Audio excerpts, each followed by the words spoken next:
Hey, this is Carl from Skiggly. Today we're going to take a look at MSI's GTX 1070 Gaming X. Now that's a lot of X's, but definitely not in our performance checkbook. We're going to take a look at its aesthetics, its performance, power draw, and thermals. All of that in this episode.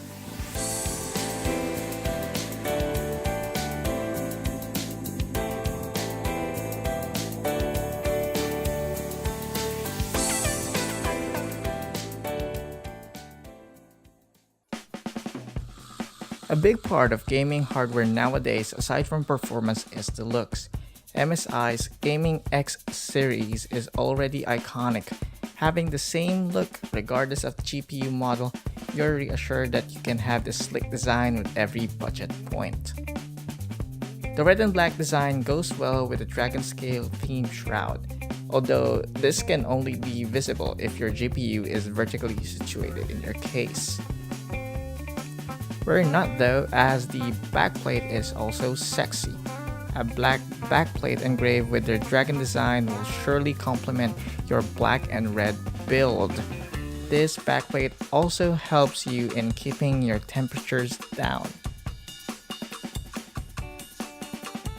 On the non-PCIe side, you have some MSI branding that finishes off the look.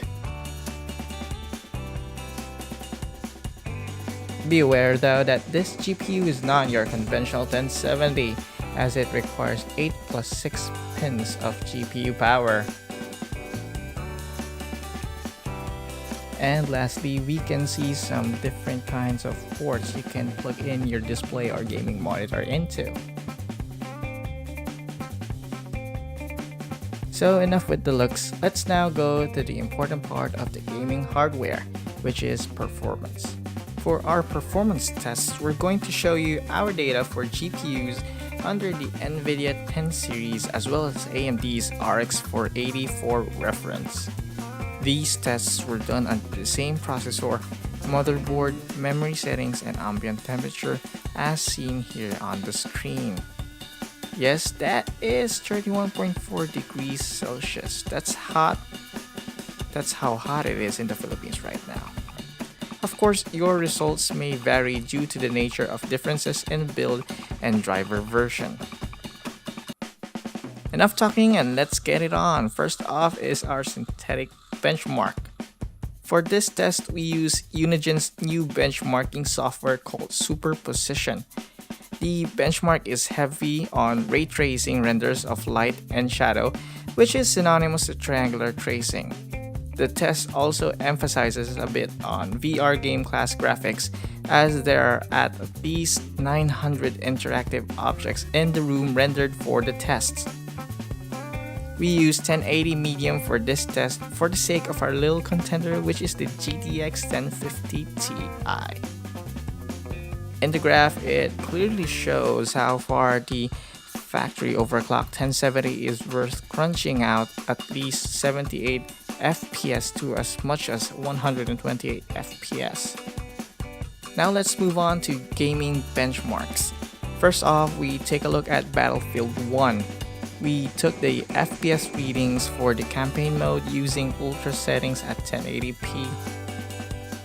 Our 1050 Ti is struggling to churn out 60 FPS while its stronger siblings make it past the 60 FPS minimum. Again, the MSI 1070 is the leader of the board.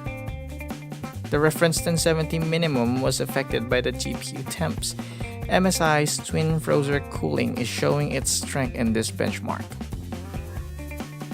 Next we go to Doom 2016. The same story is shown. Minimum, average, and maximum FPS is taken by the Gaming X cards. Every test is in Ultra 1080.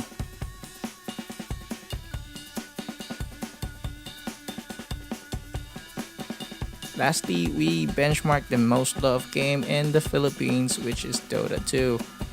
Each card gives up more than 60 FPS, but averages and minimums are best with MSIs. Now we go to the power draw and thermals. All of these were taken using a from-the-wall watt meter and Unigen's temperature reader. The readings are from the before and the during run of the superposition benchmark. The twin Frozer cooling system shows off here, not giving out more than 70 degrees Celsius. It's the hottest amongst the cards except for the RX 480. However, given how powerful this card is, 70 degrees is impressive enough for the ever-hot Philippine summer. Lastly, power draws are system power draw. So for our test, we just have the processor, the motherboard, and the card. Idling is similar to the GTX 1070, and peak wattage are less than the RX 480.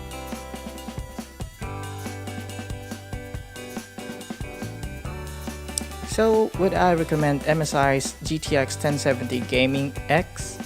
If you're going for something that's more than the reference GTX 1070, MSI is one of the best factory overclock cards you can get right now. Aside from its pre-overclock settings, having that twin Frozer cooling system will further aid you in squeezing out all that performance juice. With that, we give this card a Skiggly Gold Performance Badge. Hey guys, if you didn't like our review, go ahead and hit that dislike button. But if you did like it, please subscribe and click that thumbs up button. See ya.